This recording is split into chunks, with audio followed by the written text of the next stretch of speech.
RK, kailan planong bumisita ni Thai Prime Minister Tawisin sa Cambodia?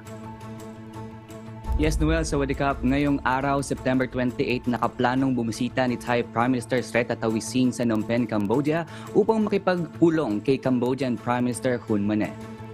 Pakay ng dalawang bagong opisyal ng bansa na pag-usapan ang patungkol sa mga online scam call centers na nauuwi sa money laundering at human trafficking na kamakailan lang ay inungkat ng United Nations sa isang report. Aniya dapat masugpo hindi lang pa isa-isa kundi pangkalahatan ng mga scam operations, particular na sa Thai-Cambodia borders sa lalong madaling panahon.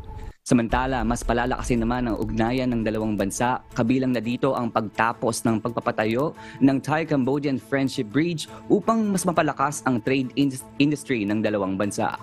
Napabalitang nag-angkat ng nagkakahalagang 1.3 billion baht o katumbas ng mahigit 160 billion pesos ang bilateral border trades ng Cambodia at Thailand mula October 2022 hanggang August 2023.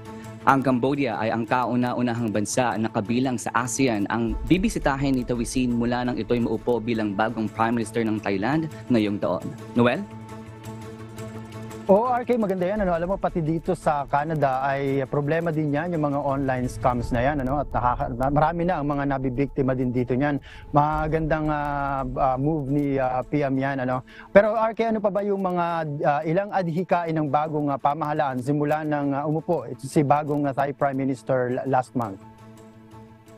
Yes, Noel, layon ni Thavisin na sa unang quarter ng kanyang pamamahala bilang bagong Prime Minister ng Thailand na mas mapalakas ang ugnayan nito sa mga ASEAN countries, particular na sa Cambodia at sa Laos bilang sila ay magkakadikit na bansa. At syempre, ang pakikipag-ugnayan nito sa gitnang silangan at maging sa Amerika upang mas mapalakas mas maparami ang mga investors sa bansa at mas mapalakas ang mga bumibisita sa bansa. Noel?